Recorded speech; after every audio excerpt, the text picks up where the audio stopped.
വിചാരം വെക്കാം. നമ്മളൊക്കെ പള്ളിയിലേക്ക് പോകണുള്ളൂ. പക്ഷെ പെണ്ണുങ്ങൾ ഇറങ്ങിക്കഴിഞ്ഞു. ശ്രദ്ധാപൂർവം പോയില്ലെങ്കിൽ പെണ്ണിന്റെ ഈ വാമപ്പിനിടയിൽ നമ്മുടെ പല്ല് പോയി പോകും പുറത്തിറങ്ങിയിട്ട്.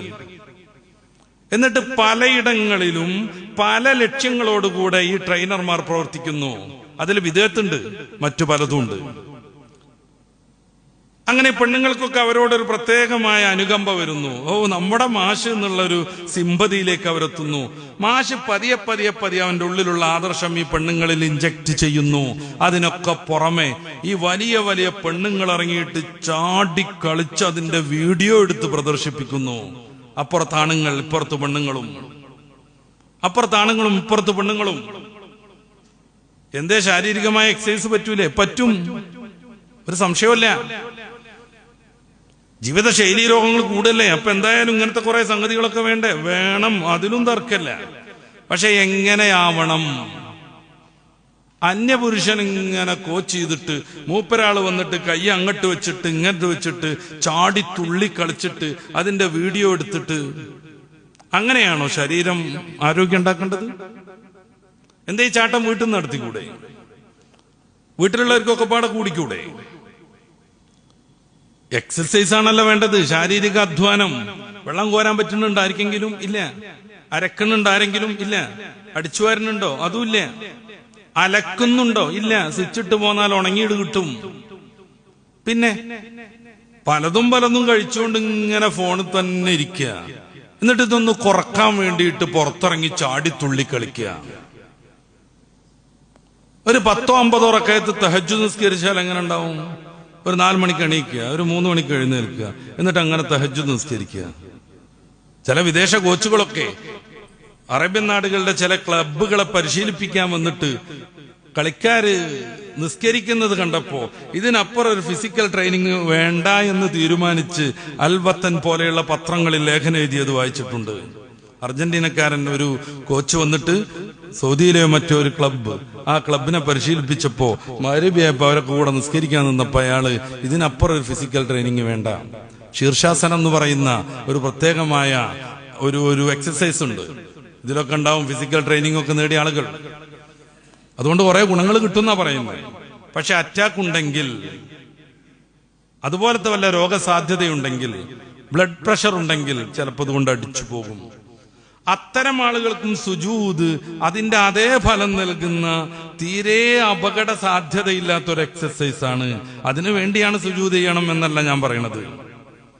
യോഗാസനം എന്ന് പറഞ്ഞ് പെണ്ണുങ്ങളൊക്കെ ഇറങ്ങുക, എന്നിട്ട് ചമ്രം പടിഞ്ഞിരുന്നിട്ട് ഇങ്ങനെ ബ്രീത്ത് എക്സസൈസ് നടത്തുക. ഇതൊക്കെ എത്രമേൽ സൂക്ഷ്മമായി കൈകാര്യം ചെയ്യേണ്ടതാണ്. ഈ ഭാഗം അങ്ങനെ പൊക്കി പിടിച്ചിട്ട് മറ്റേ മൂക്കിലൂടെ ശ്വാസം കയറ്റുക, അതങ്ങനെ കുറെ നേരം തലച്ചോറിൽ വെച്ചിട്ട് പിന്നെ അതിലൂടെ തന്നെ വിടുക, പിന്നെ മറ്റേലൂടെ വിടുക, മറ്റേ കൂടി കയറ്റി ഇതിലൂടെ വിടുക. ഇങ്ങനെ കുറെ ബ്രീത്ത് എക്സസൈസ് ഉണ്ട്. നമ്മുടെ പ്രധാനമന്ത്രിയൊക്കെ ഹിമാലയത്തിന്റെ മുകളിലേക്ക് പോവാറുണ്ട്.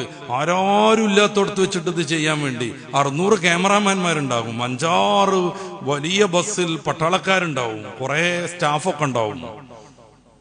എന്നിട്ട് ഭാരതം ലോകത്തിന് നൽകിയ വലിയ സംഭാവനയാണെന്നാണ് പറയണത്. നമ്മളതിനൊന്നും എതിർക്കണില്ല. ശരീരത്തെ നമുക്ക് ഡെവലപ്പ് ചെയ്യാൻ പറ്റുന്ന, ആരോഗ്യം ഉണ്ടാക്കാൻ പറ്റുന്ന ഏത് പണി നമുക്ക് ചെയ്യാൻ പറ്റും. കരാട്ടയാവാം, കളരിയാവാം, കുംഫു ആവാം, തൈക്കോണ്ടയാവാം, ഒക്കെ പറ്റും. പക്ഷെ ഈ യോഗാസനം എന്ന് പറഞ്ഞ് പൊലിപ്പിച്ച് പതഞ്ജലി മഹർഷി നിർമ്മിച്ച ഷഡ്ദർശനങ്ങളിൽപ്പെട്ട യോഗാദർശനമാണ് പ്രചരിപ്പിക്കുന്നതെങ്കിൽ അതൊരു മതപരമായ വിഷയമാണ്, പറയാതിരിക്കാൻ വയ്യ. പല മന്ത്രങ്ങൾ ചൊല്ലിയിട്ട് വിഘ്നേശനെ സ്തുതിച്ചിട്ടൊക്കെയുള്ള മന്ത്രമാണെങ്കിൽ, എക്സസൈസ് ആണെങ്കിൽ, ഇങ്ങനെ ഇരുന്ന് ആലോചിച്ചുകൊണ്ടിരിക്കുന്നത് ഓംകാര മന്ത്രമാണെങ്കിൽ അതൊക്കെ അതിന്റെ മസലാണ്. മുസ്ലിമായൊരു മനുഷ്യന് പറ്റില്ല. മുസ്ലിമായ മനുഷ്യൻ സർവശക്തനാകുന്ന ഏകദൈവത്തിൽ വിശ്വസിക്കുന്നു. അതിനപ്പുറമുള്ള സംഗതികളെ പ്രൊമോട്ട് ചെയ്യുന്ന ഒരു പരിപാടിയും പറ്റൂല. ഇനി അതൊന്നുമില്ല, അതിന്റെ ചില എക്സസൈസ് ഒക്കെയാണ് പറ്റും. പക്ഷെ അതിനും ചില കൃത്യതകൾ പാലിക്കാനുണ്ട്. നിങ്ങൾ ചിലപ്പോ മനസ്സിലാക്കിയിട്ടുണ്ടാകും ശരത് ജോയിസ് എന്ന് പറയുന്ന യോഗ ഗുരുവിനെ പറ്റി. ശരത് ജോയിസ് എന്നാണ് അദ്ദേഹത്തിന്റെ പേര്.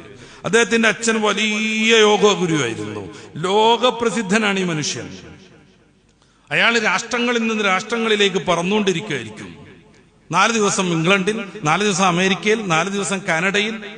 ഇങ്ങനെ യോഗ പ്രചരിപ്പിക്കാൻ ലോകത്ത് എല്ലായിടത്തും പാറി നടക്കുന്ന ഇന്ത്യയിലെ ഏറ്റവും പ്രസിദ്ധനാകുന്ന യോഗ ഗുരുവാണ് ശരത് ജോയിസ്. അദ്ദേഹത്തിന്റെ ഒരു പുസ്തകമുണ്ട്, ഏജ്ലെസ് എന്നാണ് അതിന്റെ പേര്. അദ്ദേഹം അതിലെന്താ സമർത്ഥിക്കുന്നത്? യോഗയിലൂടെ മുന്നോട്ട് പോയാൽ ആയുസ് വർദ്ധിച്ച് ഏജിന് തന്നെ ഒരു പ്രസക്തി ഇല്ലാത്ത വിധത്തിലേക്ക് കാര്യങ്ങളെത്തും. ദീർഘായുസ്സും സമ്പൂർണ്ണ ആരോഗ്യവും യോഗ കൊണ്ട് കിട്ടുമെന്ന് ലോകമാസകലം പ്രഭാഷണവും നടത്തുകയും യോഗാഭ്യാസത്തിന് ചെലവഴിക്കുകയും അത് സംബന്ധമായി ലോകത്ത് നന്നായിട്ട് വിറ്റുപോയ ഏജ്ലെസ് എന്ന പുസ്തകം രചിക്കുകയും ചെയ്ത യോഗ ഗുരു ശരത് ജോയിസ് ഈ നവംബർ മാസം 11-ാം തീയതി അമേരിക്കയിൽ വെച്ച് യോഗാസനം എടുക്കുന്നതിനിടയിൽ ഹാർട്ട് അറ്റാക്ക് വന്ന് മരിച്ചുപോയി. 53 വയസ്സേ പ്രായമുള്ളൂ. 53 വയസ്സേ പ്രായമുള്ളൂ. 53 വയസ്സ് എന്നൊക്കെ പറഞ്ഞാൽ കേരളത്തിലെ ഒരു വയസ്സിന്റെ ശരാശരിയിലേക്ക് പോലും എത്തിയിട്ടില്ല. മരിച്ചുപോയി യോഗാസനത്തിനിടക്ക്, യോഗാസനത്തിന്റെ മുന്നോടിയായിട്ടുള്ള മോർണിംഗ് വാക്കിനിടക്ക്. എല്ലാവരും മരിക്കുന്നൊന്നുമല്ല ഞാൻ പറയണത്. അദ്ദേഹം ഇതിന്റെ ഏറ്റവും എക്സ്പെർട്ടായിരിക്കെ ഏറ്റവും കൂടുതൽ ദീർഘായുസ് ഉണ്ടാകുന്നത് യോഗാസനം കൊണ്ടാണെന്ന് സമർത്ഥിക്കാൻ വേണ്ടി പുസ്തകം രചിച്ചിരിക്കെ അദ്ദേഹം 53 വയസ്സിൽ മരിക്കുമ്പോ അതിൽ നമ്മൾ ചിലത് പറയേണ്ടതുണ്ട്. എന്നിട്ട് പെണ്ണുങ്ങളും ഒത്തിറങ്ങുക, ഇതിൽ നിന്ന് വേറൊരാളെ പരിചയപ്പെടുക. പെണ്ണ് പുറത്തിറങ്ങുന്ന ഇത്തരം സാഹചര്യങ്ങൾ എന്തുണ്ടായാലും അതിൻ്റെയൊക്കെ അനർത്ഥങ്ങൾ നമ്മൾ മനസ്സിലാക്കണം. എന്നിട്ട് പ്രണയത്തിലേക്ക് എത്തുക, കുടുംബം നശിക്കുക. ഞാൻ നേരത്തെ പറഞ്ഞ കഥ ആലോചിച്ച് നോക്കൂ. 50 വയസ്സുള്ള 2 പേര് പഴയ പ്രണയം ഓർത്തിട്ട് ഇറങ്ങിപ്പോവുകയാണ്. അവർക്ക് മക്കളുണ്ട്, പേരക്കുട്ടികളുണ്ട്, ബന്ധങ്ങളുണ്ട്. എല്ലാം ഒരു നിമിഷത്തേക്ക് മറന്നുപോയി എല്ലാവരെയും മാനക്കേടിലേക്ക് അകപ്പെടുത്തി തലപൊക്കിയ മക്കൾക്ക് പിന്നെ ഓഫീസിൽ പോകാൻ പറ്റില്ല. അഭിമാനത്തോടു കൂടെ പേരക്കുട്ടികൾക്ക് സ്കൂളിൽ പോകാൻ പറ്റൂല. നിന്റെ വല്യച്ഛൻ എല്ലേടി എന്ന് ചോദിക്കും. ഇതാണ് പ്രാണനെടുക്കുന്ന പ്രണയത്തെ കുറിച്ച് നമ്മൾ പറയേണ്ടി വരുന്നത്. പ്രണയത്തിന് ഇസ്ലാം വലിയ സ്ഥാനം നൽകുന്നുണ്ട്. ആഫ്റ്റർ മാരേജ്, ബിഫോർ പറ്റൂല എന്ന് പറഞ്ഞാൽ അതുകൊണ്ട് ഈ പറഞ്ഞതും അല്ലാത്തതുമായ നിരവധിയായ അനർത്ഥങ്ങൾ ഉണ്ടാകും. അതുകൊണ്ടാണ് പൂർവികരാകുന്ന മഹതികൾ സസൂക്ഷ്മം അവരുടെ ജീവിതത്തെ മുന്നോട്ട് കൊണ്ടുപോയത്. അതുകൊണ്ടാണ് അവരിൽ ചാടിപ്പോയ കംപ്ലൈന്റ് നമുക്ക് കേൾക്കാതായത്. ആഖിറത്തിനെ കുറിച്ചുള്ള വിചാരമാണ് മുസ്ലിമിനെ മുന്നോട്ട് നയിക്കേണ്ടത്. ഞാൻ ഈ പ്രഭാഷണ വേദിയിലേക്ക് കയറിയിട്ട് കൃത്യം 1 മണിക്കൂറും 5 മിനിറ്റും നമ്മളൊക്കെ ഖബറിലേക്ക് അടുത്തു കഴിഞ്ഞു. കൃത്യം 1 മണിക്കൂറും 5 മിനിറ്റും നമ്മളൊക്കെ ഖബറിന്റെ അടുത്തെത്തിക്കഴിഞ്ഞു. 40 വയസ്സിൽ ജീവിച്ചു എന്ന് അഭിമാനം പറയുമ്പോൾ അതിന്റെ വേറൊരു പ്രയോഗം നടത്തി നോക്കുക. 40 വർഷം ഞാൻ മരിച്ചു കഴിഞ്ഞു. 40 വർഷം മരിച്ചു കഴിഞ്ഞു. ഒരു 60 വയസ്സാണ് നമുക്ക് പടച്ചറബ് കണക്കാക്കിയതെങ്കിൽ അതിൽ നിന്ന് എത്ര ഇനി ബാക്കിയുണ്ട് നോക്കുക. എത്രയൊക്കെയാണ് നമ്മൾ സമയം എന്തിനൊക്കെയാണ് ചെലവഴിച്ചത് എന്ന് നോക്കുക. പ്രണയത്തിനും സംസാരിക്കാനും അങ്ങോട്ടും ഇങ്ങോട്ടും ഇങ്ങനെ മെസ്സേജ് അയക്കാനും സല്ലപിച്ചിരിക്കാനും ഒക്കെ നമ്മൾ സമയം കളഞ്ഞോ? പ്രത്യേകം പരിശോധിക്കുക. എല്ലാവരുടെ ഫോണിലും ഉണ്ട് ഡിജിറ്റൽ എന്ന് പറയുന്ന ഈ ഒരു സംഭവം. എല്ലാവരുടെ ഫോണിലും ഉണ്ട്. അതുണ്ടാവണം നിർബന്ധമാണ്.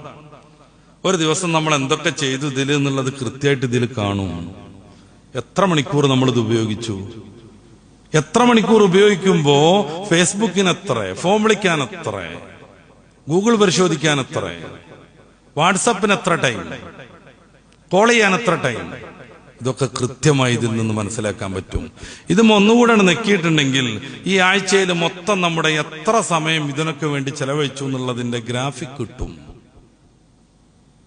ഇടക്കിടക്ക് അതൊന്ന് പരിശോധിക്കുക. രാത്രി ഇന്ന് ഞാൻ എത്ര ഇതിനു വേണ്ടി തൊലച്ചു കളഞ്ഞു എന്നുള്ള ഒരു വിചാരം വെക്കുക. സയ്യിദുനാ ഉമറുൽ ഫാറൂഖ് റളിയല്ലാഹു അൻഹു എല്ലാ ദിവസവും